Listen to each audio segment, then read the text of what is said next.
Good morning, everyone, and welcome to Emerson Unitarian Universalist Congregation. My name is James Poteet, and I'm a member of the worship team and also the lead advisor for the Cobb Gay Straight Alliance. We are so glad you're here with us, whether in person or online. Our topic this morning is mental health, and our guest speaker is Tara Suswal. I'll tell you more about her shortly, but for now, let us rise in body or spirit for our opening hymn. You'll find two hymnals near you, a gray one and a teal one.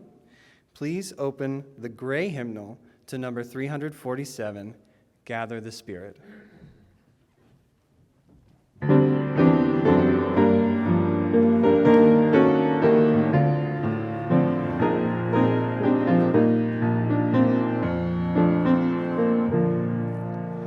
Gather the Spirit, harvest the power, our separate fires will kindle one flame.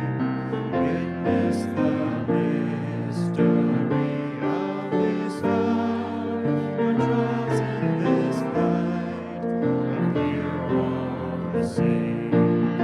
Gather in peace, gather in thanks, gather in sympathy now and then. Gather in hope, compassion and strength, gather to celebrate once again. Gather the Spirit of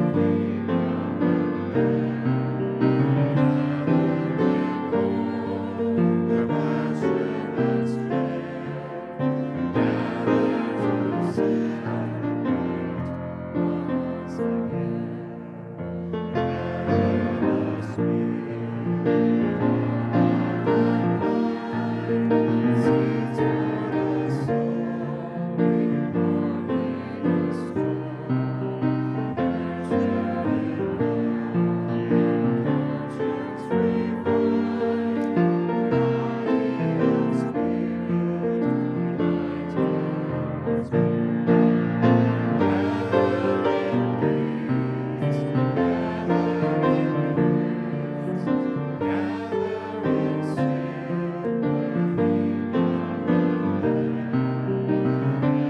tale to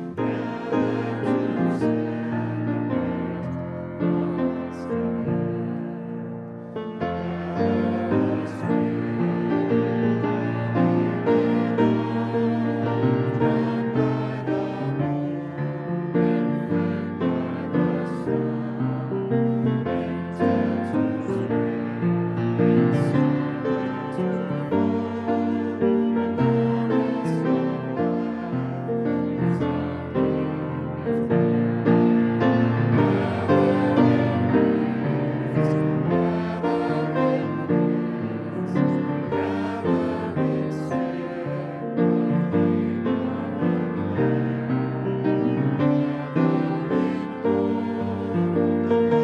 gather in sympathy now and then. Gather in hope, compassion and strength, gather to celebrate once again.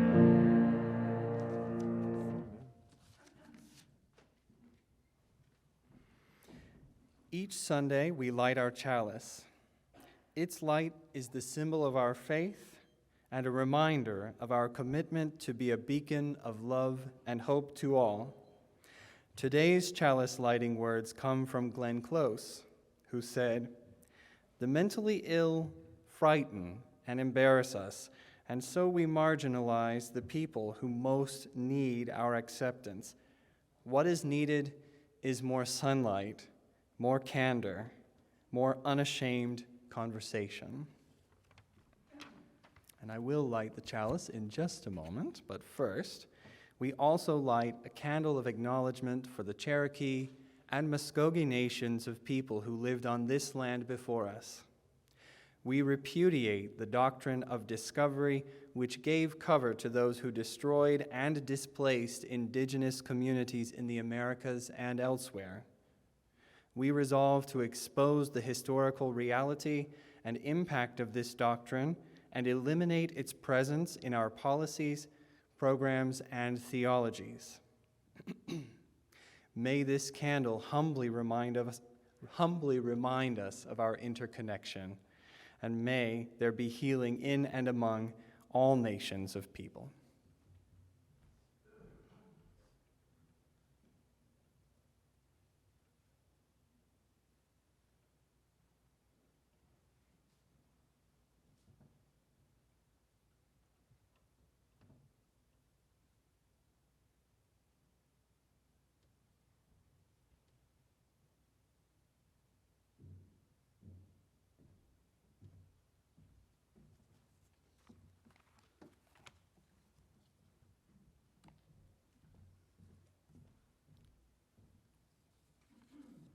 Good morning.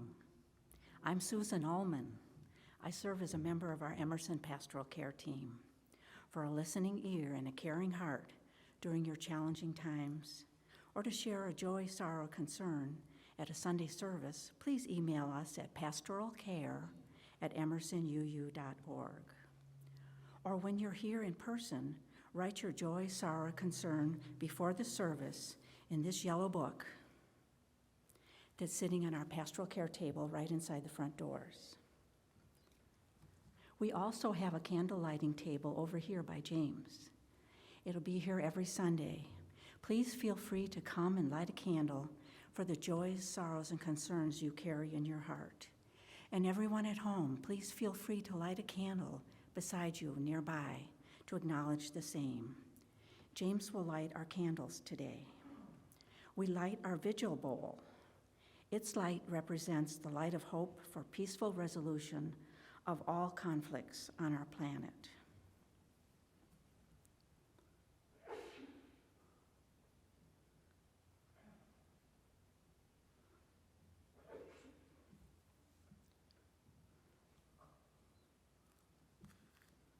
I share several joys with you this morning.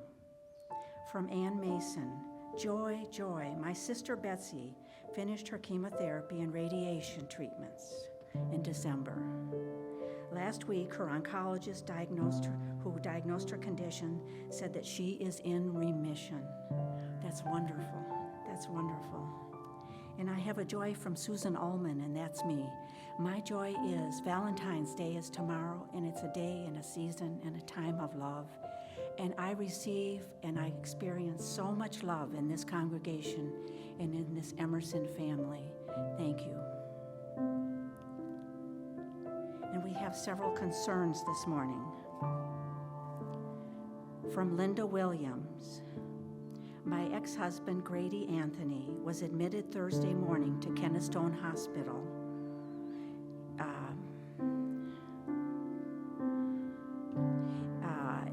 He is currently on a ventilator, and he is intubated. He is in critical condition in the intensive care unit. We're asking for fervent prayers for his recovery. Thank you, from Linda.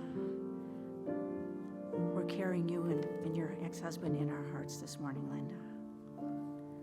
And another concern, a surgery update from Misty Payne Blair, who's 31, diagnosed with stage 4 colon cancer in June.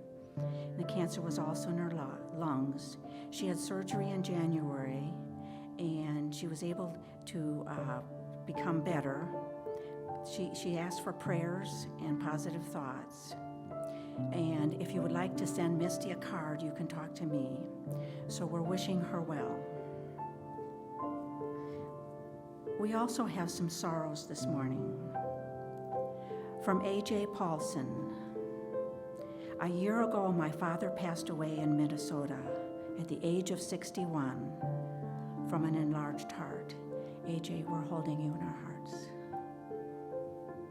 And this morning from Nick Joquet and his family. His mother, Sharon, passed away at 93 yesterday.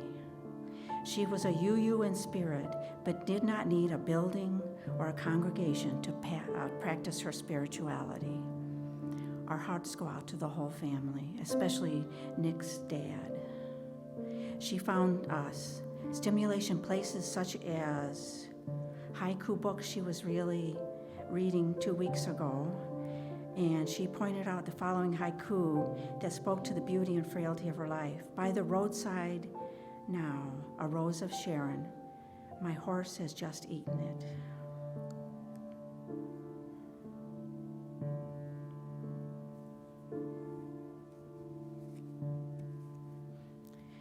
We also know there are joys, sorrows, and concerns unspoken. Please feel free to say out loud or type into the chat if you're at home the name of someone you're carrying and holding in your heart this morning. Tricia, my sister Tricia.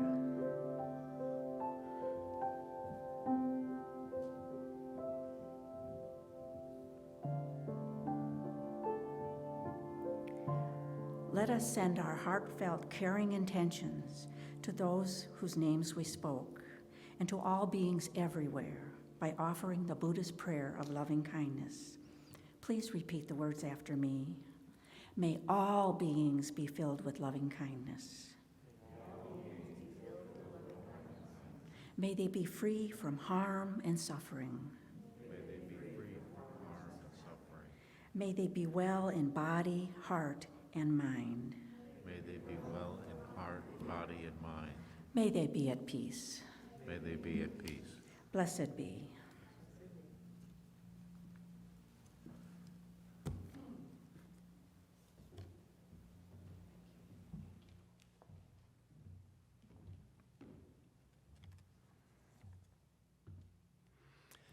Our second UU principle says that we affirm and promote justice, equity, and compassion in human relations.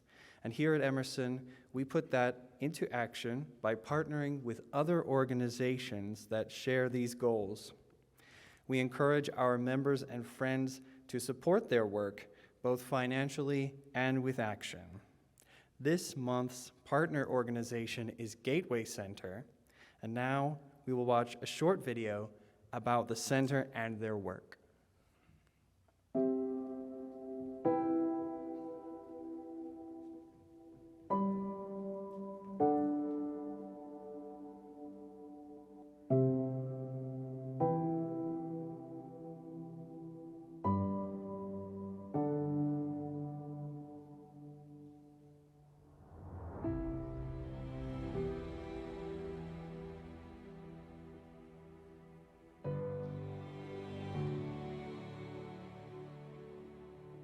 When we look at Atlanta's homelessness issue, it's really rooted in racial inequities, more specifically people of color.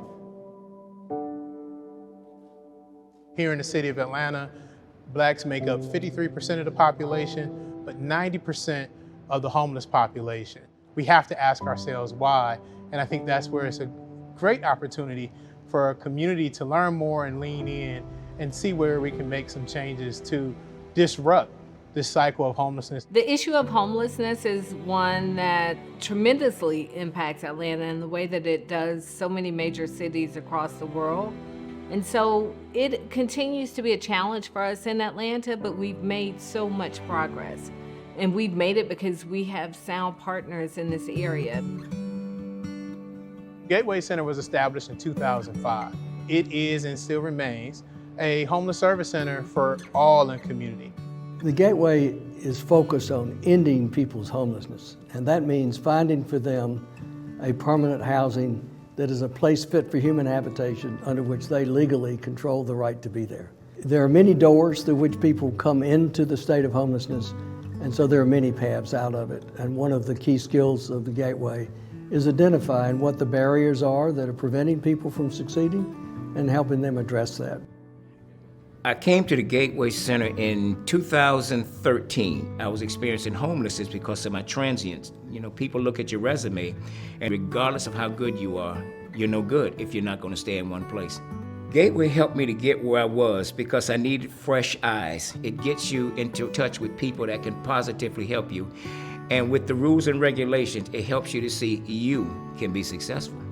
I'm living proof that there is success. All you got to do is reach out and get it.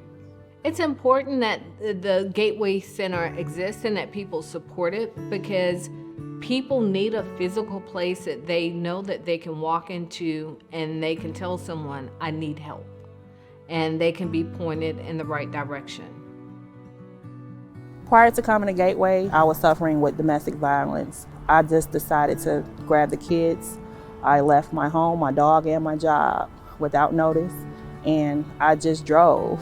The Gateway provided me with the tools to understand that being homeless is just your current situation. It's not where you'll end up. My kids speak about the experience all the time. They don't have any bad memories from it. To them, it was just like an overnight thing, you know, so everything happened so fast because they really assisted me and my family. 52% of our residents that graduate from our programs leave into stable housing. 55% of our residents that leave our services leave here with an income. Recognizing that having a job, having a wage are going to be critical to an individual's ability to sustain themselves long-term, this is where we focus our services. In addition, health and wellness is key. You can't go to work if you don't feel good. And so we have worked with our on-site medical partner, Mercy Care, to be able to provide 600 patient encounters each month. That's covering mental health, substance abuse, dentistry, as well as medical services.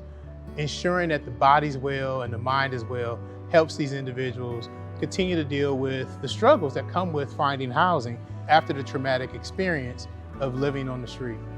Gateway provides you with an opportunity to reset the button, okay? Big time. They feed you, they house you. If you need clothing, it's there. But the best thing about the whole program is the internal mechanisms within that allows you to recover, an upward program to overcome your addiction, and then a reset, new beginnings, which allows you to, okay, get a job, save your money, and don't repeat the same behaviors that got you here in the first place. Basically maintained employment, cleaned up my credit, reestablished relationships with family members, my children, 2 bank accounts, 2 credit cards, I mean, the list goes on, all within 22 months. So from that perspective, the Gateway program, in all its facets, worked for me quite well. My credit score is now 778, so nice, and I'm liking that. It's a good look for me, right. Gateway assures you that you're investing in an organization that is committed to change, that is committed to making an impact, that is committed to changing lives. Being a partner of Gateway, not just a donor to, we look for partnerships that collectively the village will be strong. And we know that when everyone in the village is thriving, it makes the village stronger and we all do better.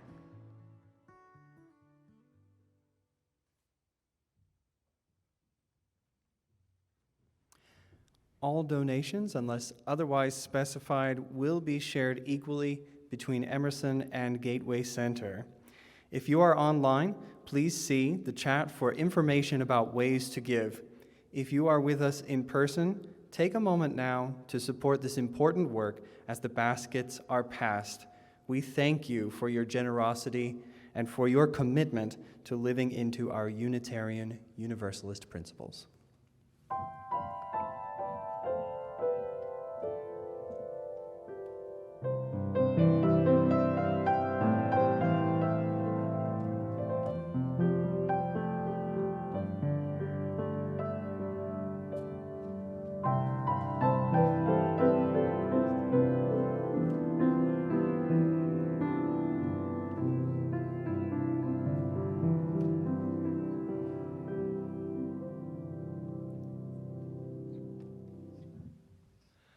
All right, let's make sure this thing is on.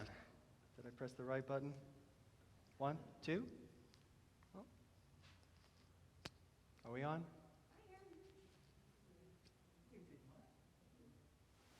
Doesn't quite. Oh, there we go. There we go. That's what we heard earlier. Well, will the young and the young at heart please join me for a story up here at the front? We have a lovely book to look at today. It's called Ruby Finds a Worry, and I'm really excited to share it with you because it has to do with mental health, and that's our topic today. Anyone else? Okay.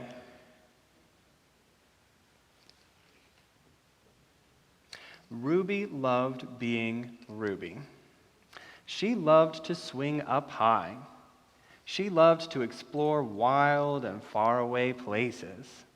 Sometimes she even went all the way to the very bottom of the garden. Ruby was perfectly happy until one day. I just had to show you this picture. It's a good one of her in the garden. Until one day, she discovered a worry. It wasn't a very big worry. In fact, it was so small that at first Ruby hardly noticed it. But then the worry started to grow. Each day it got a little bit bigger. It just wouldn't leave her alone. It was there at breakfast, staring at her over the cereal box. And it was still there at night when she brushed her teeth. I like this picture here.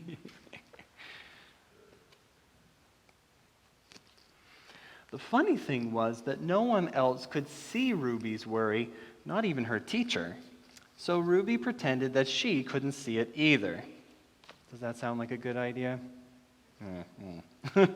She tried to carry on as if everything was normal, but it just wasn't. The worry was always there, stopping her from doing the things that she loved. Look how big it's gotten.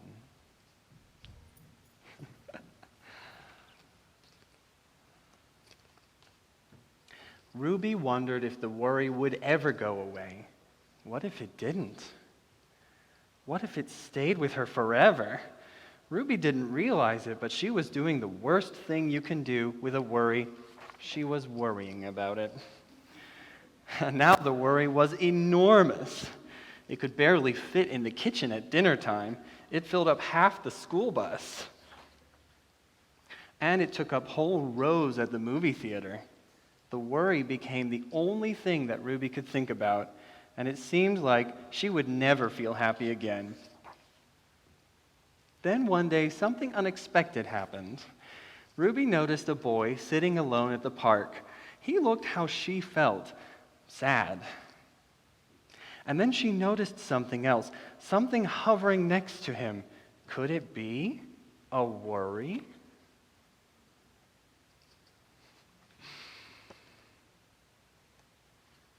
It was.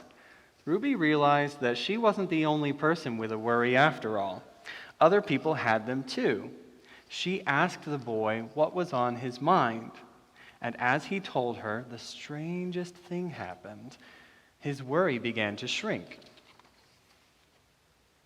Then Ruby did the best thing you can ever do when you have a worry. She talked about it. And as the words tumbled out, Ruby's worry began to shrink as well, until it was barely there at all. Soon, both of their worries were gone. This is my favorite picture in the book.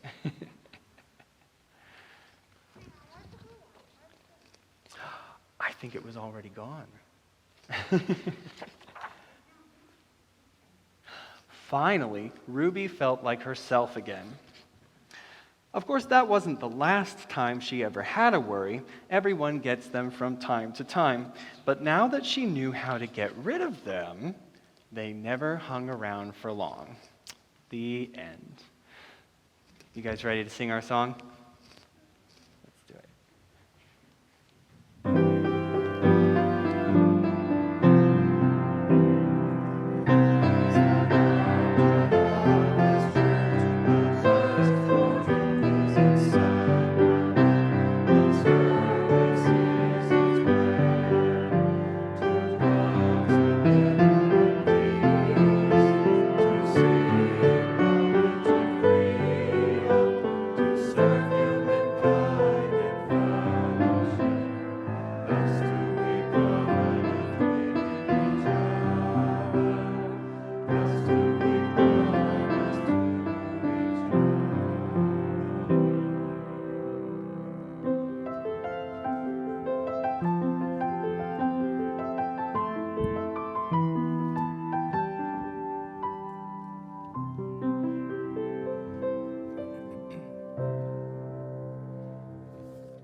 And now for something that you won't find in your order of service, but you'll understand why this is important. It's an introduction to the message. In a moment, we'll have our time of centering, followed by the anthem and then the message. But I want to give you a little information now so that we can go immediately from one to the next without interruption. Today's guest speaker, Tara Suswal, is a former classmate of mine and a truly beautiful human being. Normally, I would give you more background information about her now, but she does a really good job of that in her video. Tara originally planned to speak about the intersection of mental health and marginalization, and while her message deals frankly with mental health, it only indirectly touches on marginalization. So the content shifted just a bit. Be advised that the topics of depression and suicide will be discussed. And now we have our time of centering. And as we begin, feel free to move and adjust your body so that you are in a relaxed position. You may even move onto the floor if you wish. You may decide to stretch during the meditation. With your eyes open or closed, imagine a glowing ball like a small sun hovering near your body. And feel its warmth on your skin.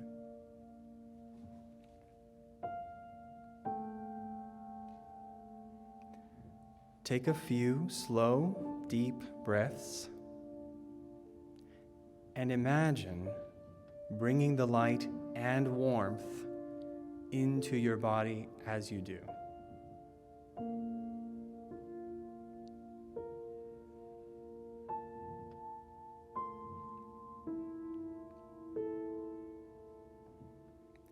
Now, find a place of tension in your body.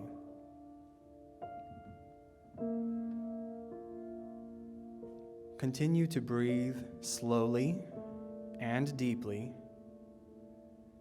and imagine moving that small sun closer to the tension.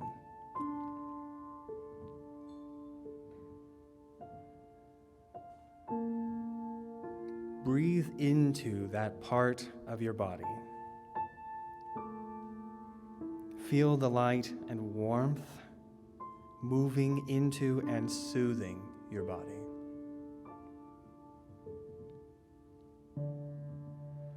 And continue this for several breaths.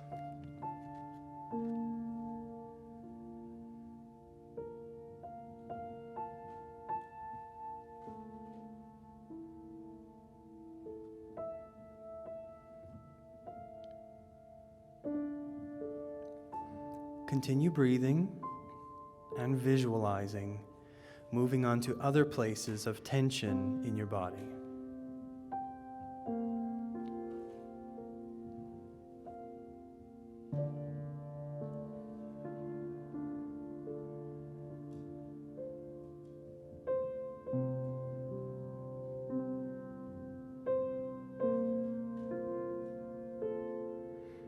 Now, take one more deep breath and slowly bring your awareness back to our shared space as we prepare to hear today's anthem.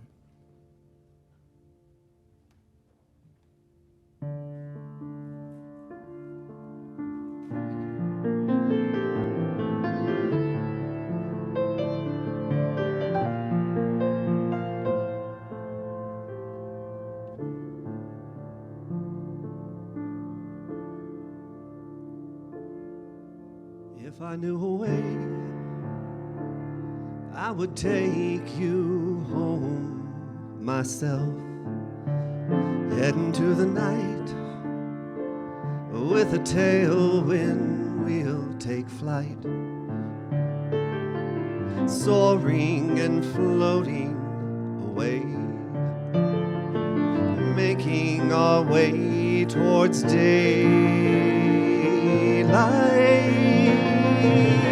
We'll escape to a field of flowers that grows on an emerald hill, and sleep away all the troubles we meet on the road. This golden road, if I knew the way.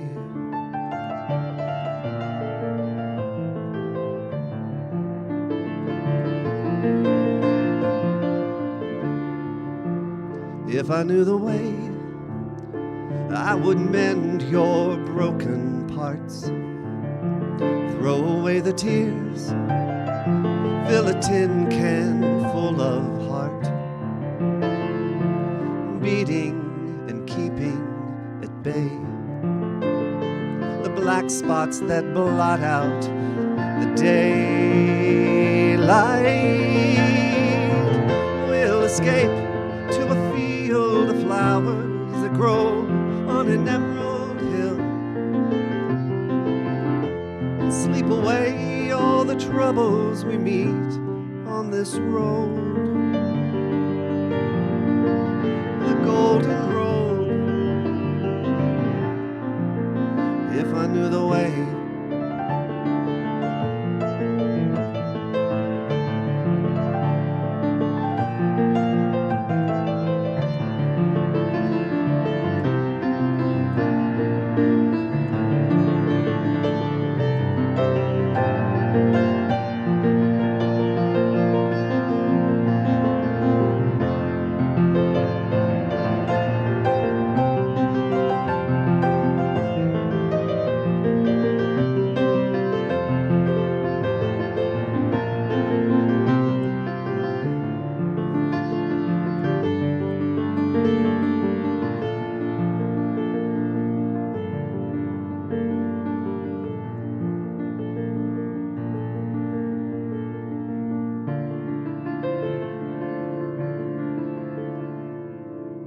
When I find a way, I will send ropes down for you. Put out all the flames, fight a lion, tiger too. No foe too large to take. They melt away in the daylight. We'll escape to a field of flowers that grows on an emerald hill, and sweep away all those troubles we meet on this road,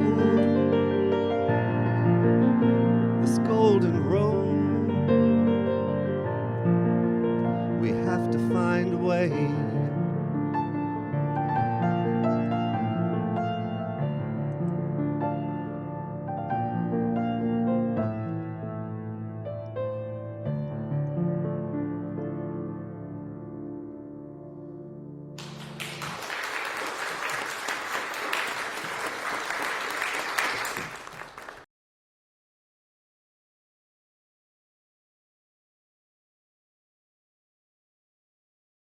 Good morning, Emerson. My name is Tara Suswal. I'm really, really happy and honored that I'm able to share with you this morning. And I was really, really honored and excited when my friend James came to me a few months ago and asked if I'd be willing to speak. And after I'd said yes, I immediately became terrified because I had no idea what I wanted to speak about. But after I'd thought about it for a while and gotten my head around the idea that I was going to speak, it became very clear that the thing that was most important to me was to share my experience as a sufferer of mental illness. Just a brief warning, I am going to talk about depression and suicide and self-harm in this video. As I prepared to speak to you, I didn't quite know how to take a really big and emotional and important subject and turn it into a talk. So I worked on it with my partner and I asked her what she wanted to ask me.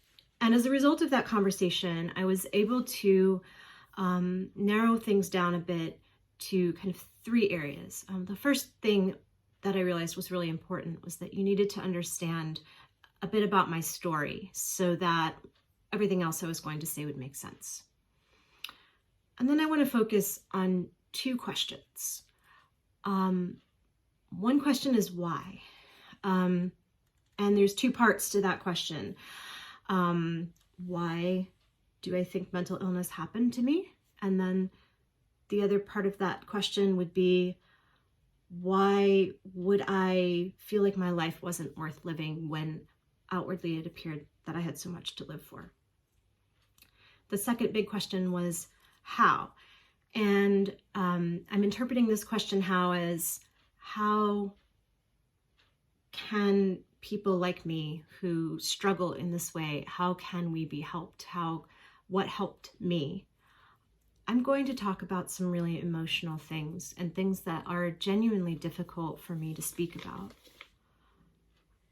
You'll probably notice that I'm going to smile and not show perhaps the kind of emotion that you might expect when I talk about those things. I'm a professional educator, and it's my job to talk to people. And so it's a little hard for me to drop my game face, so to speak. I know, looking back, that I most likely would have met the diagnostic criteria for clinical depression at the age of 12. There were some stressors in my life at that point, and it put me over the edge into a state that was definitely not a state of mental health. There's a clinical term called anhedonia, which means the inability to feel pleasure or joy or anything of that sort. And I would say that word described me from the age of 12 for really a very, very large part of my life after that. At the age of 12, I was hurting really, really badly inside. And I didn't know how to deal with that. I don't think many people know how to deal with it, and definitely not children. I didn't know who to talk to. I was afraid to talk to anybody about it. So my solution was that I would pray to God every night that I just wouldn't wake up in the morning. And that's sort of, looking back, seems like the focus of my life at that point was just hoping that the next morning would be the one that I didn't have to figure out how to get myself out of bed and go through a school day and behave outwardly like a normal child. I don't know that I got better really for a very long time after that. I think I got better at dealing with it. My teens were difficult, as they are for many people, but for me, there was that other layer of always wondering why it was even bothering, what made it even worthwhile for me to still be walking on this earth. But that attitude towards life made everything that was already hard about being a teenager even harder. I couldn't relate to peers. I was told a few years ago by someone who knew me in high school how I just always seemed so above everything, and how much they admired me for that. And I thought, wow, what a different perspective. I just felt disconnected because there was no reason to invest in a world that I didn't intend to stay in. I made a decision at some point in my teens, I can't quite remember when, that on my 18th birthday, I was going to end my life. I know it wasn't too close to my 18th birthday because there was a fairly long period that I had to think about it, and I spent time sort of collecting methods of suicide. The image that I remember having one night, I walked at night a lot. I would go out and just walk and walk and walk in the dark because I couldn't settle down and go to sleep.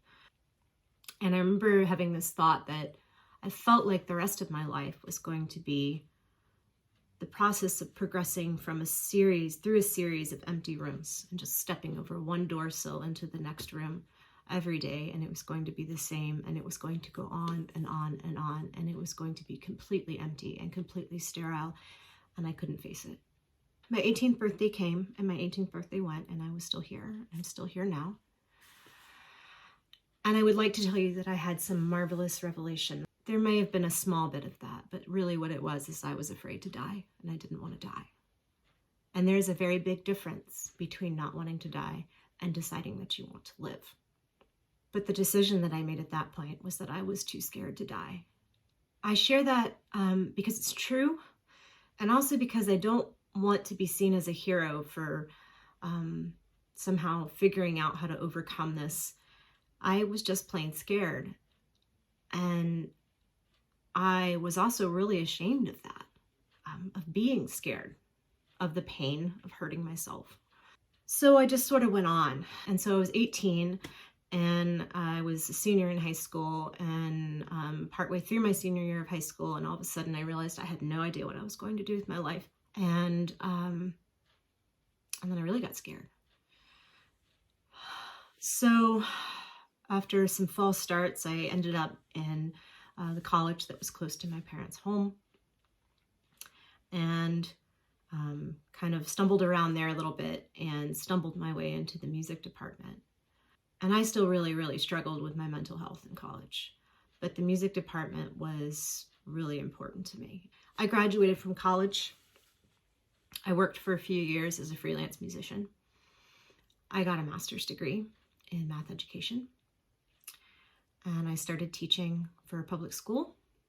It was in my third or fourth year of teaching that I really relapsed hard, and was in a really scary place, scary enough so that a loved one actually was considering, some kind of medical, hospitalization or intervention. And that's when I seriously ended up in therapy it wasn't actually the first time, but it was the first time it was a really serious, comprehensive attempt to figure out what was going on and how to fix it. And I was about 35 at that point. So I had been struggling at that point for more than 2 decades with what was then finally formally diagnosed as major depressive disorder. I wish I could tell you that therapy was a magic bullet, but it wasn't. It helped. Therapy has helped me. Not all the therapy helped me. Medication has helped me, but it's not a cure-all.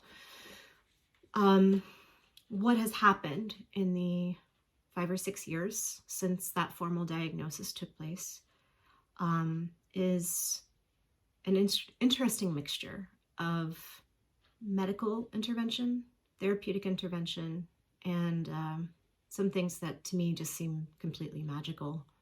So where I want to go now is the first big question, which is the why question. And I think this is a really natural question. The first part to the why is, well, why did you get so depressed? And why at 12 you're a child, you should have everything to live for. You should, be having a wonderful time. And my answer to that is I don't know.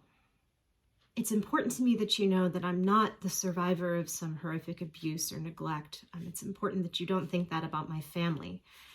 That's not what happened to me. What I have come to believe is that mental illness is really hard to understand. That's probably a really obvious statement. But I think why someone gets sick with a disease like this is sometimes not that important. And at least that's the case for me. I've had to accept that I may never really know why. I think there are mixtures of components that contribute to what happens inside our brains. I think it can be about genetics. I think it can be about inherited trauma, intergenerational trauma. I think it can be about situations that are beyond anybody's control. I think it can be environmental. I think for me, it's just a mixture of a lot of ingredients that came together in exactly the wrong way. Although I wouldn't wish the kind of suffering that I experienced on anyone, I choose to take it as something that enriches the person that I am trying to be now. So maybe it's not totally in the wrong way. The other side of why that I wanted to talk about, that my partner was curious about, is why would you want to take your life if it seems like you have so much to live for? So I have to backtrack a little bit. I told you the bad stuff about my history, about how sad I was and how depressed and how I wanted to end my life. But here's the other side. In high school, I was a straight A student. I was a star student. I ran on the track team. I played the cello and did quite a bit with that. I edited the school newspaper. I competed at horse shows, which was a passion. I love horses dearly. I got to travel. I went out of the country the first time when I was 16, by myself without my parents. I didn't want for things. I had a pretty nice life. When I went to college, I think I made 1B in my entire undergrad. I graduated summa cum laude. I played in community orchestras and got hired to play gigs. I completed that bachelor's degree and went on and completed a master's degree. I got to work in the music field, which I still do. And currently, I actually teach at the college level. I teach statistics, which when people hear that, they make this face that's a mixture of awe and horror. I am, on paper, a very high achieving person. But I realize, and I have to realize, because one of my tasks right now is self-acceptance. I have to realize that on paper, and really in actuality, I'm a very high achieving person. I don't take credit for all of that. Much of that is because of the support that I've had from other people, but it's still true. As a high school kid, and I would say even as a college kid and as an adult, those achievements have not all been about, oh, look what I can do, or it feels good to do this. A lot of it was a cover. I really despised myself, especially as a teenager. I couldn't look in the mirror at myself. And again, I'm not entirely sure of all the reasons for that. I just know it was true. Doing all of the things that I did were, in many ways, my way of protecting myself, because I felt that if I did all of those things, the people around me wouldn't see how really disgusting I was. They also wouldn't know what a mess I was inside. And so I was safe from anybody intervening in a way that was worse than what I had cooked up as being a solution. So all of those achievements, all of those things I did, I didn't feel the joy of those things. So when people ask, well, but you had so much to live for, why would you want to end your life? I didn't feel like I was living for any of those things. None of those things felt good. I felt like it was all a lie. Everybody said I was successful and wonderful. And I was like, no, I'm not. I'm awful. I'm disgusting. What are you talking about? If you meet someone else who is dealing with these things, please try to keep that in mind. I can't say that that's somebody else's truth. That's only my truth. But if you can keep that perspective in mind, maybe you can be more open to the truth that that person is experiencing, which may not be what you see on the outside. The other big question that my partner had for me was, well, how do we help? We meaning other people who aren't depressed. How do we help the people who are depressed? And I have an interesting reaction to that question.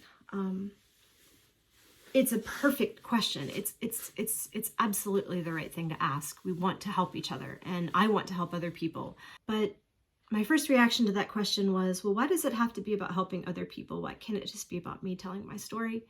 That's that part of me, that small child that still felt like she never got quite what she needed. But then my more serious reaction to that, I won't say more serious, my more thoughtful reaction to that, my more grown-up now reaction to that. I think how you help somebody who is suffering is as unique as that person's suffering is. And I can't speak for everyone, but what I do want to speak about is what stands out to me as significant when I think back as being the things that helped point me in the right direction. The direction of health and wholeness. When I was in college, when I was an undergraduate, I was really struggling. I'd found my safe place in the music department, but I still wasn't well.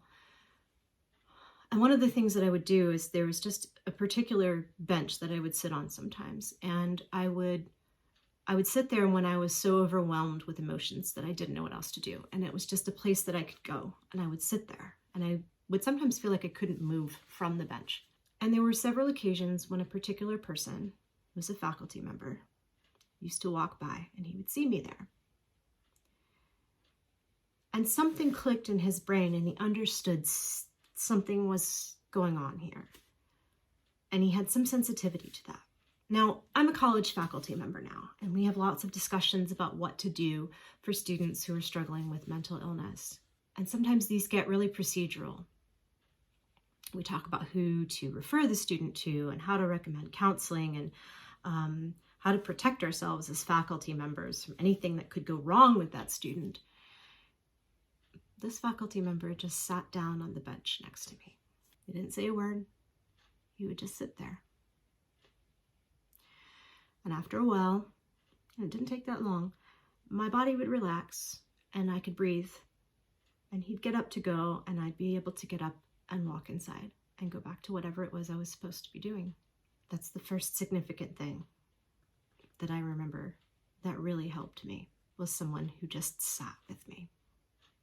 Some years later, I was struggling again to try and find my footing in my life. I don't know that I'll ever stop struggling with that. And I ran across a song. It was a song that had been out for a long time. It wasn't new, but I hadn't heard it before. And I listened to this song, had no expectations about it, but the third or fourth line just stopped me dead in my tracks, because it described what it had felt like to me as a young person, struggling with the urge to hurt myself, to harm myself, to end my life. And so I was immediately fascinated by this song because I'd never heard anybody express it so well, and what it just felt like to me. And it wasn't preaching at me. It was just an expression of the kind of pain that you can sometimes have in your soul. And then I went out and I wanted to learn everything about this particular artist. And what I learned was this song was probably 30 years old. And in that time, she had gone on and she had, I guess you could say, come to some sort of peace with herself and acceptance of her life. And the thing that I said when I realized that, and I listened to songs from later in her repertoire and realized that she was not that person anymore, I said, if she could get out, I can get out. And that's what allowed me to know that I could actually get better. That's what taught me that I could actually learn to live. Not that I could just avoid death and dying and suicide, but that I could actually learn to live this life. That same artist has a song that is based on a poem by Byron Herbert Reese. And that poem is about the death of a sparrow. The speaker of the poem finds a dead bird laying alongside a fence.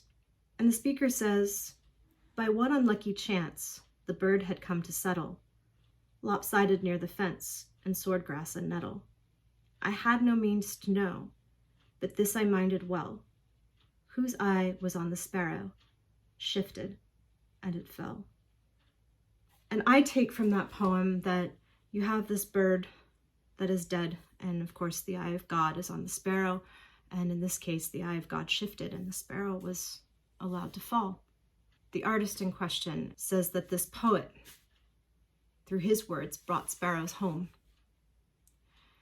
And I thought to myself, that's really what any of us do. If we have the courage to talk about our own pain and our own experience, then even if we really have no idea what we're doing, maybe by being honest and by being human with each other, we can bring other sparrows home. And so I am the sparrow of many people who have been there to bring me home, and I hope that maybe my words can be crumbs for another sparrow along the way. Thank you. Though Tara is not with us in person this morning, I would like to thank her profusely for sharing with us. And if you will now rise in body or spirit, and please join us in the closing hymn. You'll find it in the Teal hymnal. It's number 1053, How Could Anyone?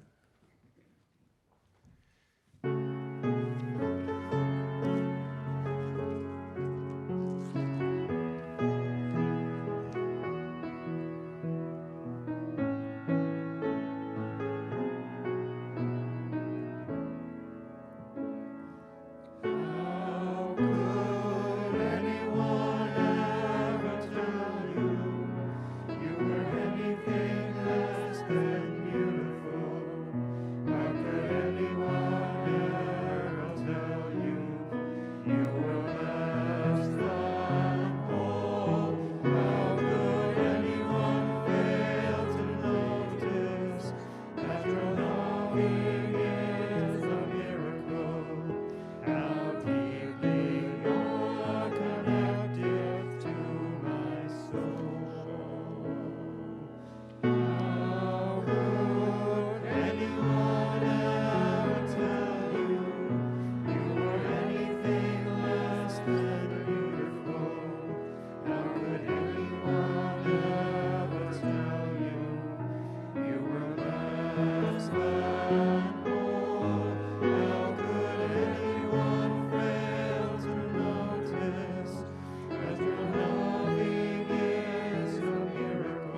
Thank you. We hope that you have been nourished in heart and mind by our worship today. Please join us for fellowship at the conclusion of the service. If you would like to share your thoughts and feelings about today's service, join us for service reflections here in the sanctuary beginning at 11:15. Reflections is now offered both in person and online for those of you who are on Zoom. Refer to the order of service or ask a friendly neighbor for more information about this or any other activity on our calendar. One more quick announcement. Today's Circular Economy Adult Religious Education session is canceled. Please join me now in the congregational response as we extinguish the chalice. We extinguish this chalice, but not the light of truth, the warmth of community, or the fire of commitment. These we carry in our hearts and out into the world until we are together again.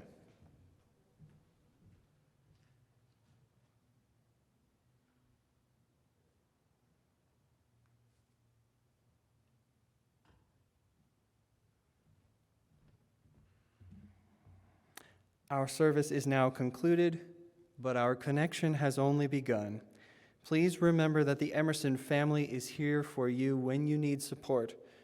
No one needs to suffer the effects of mental illness alone.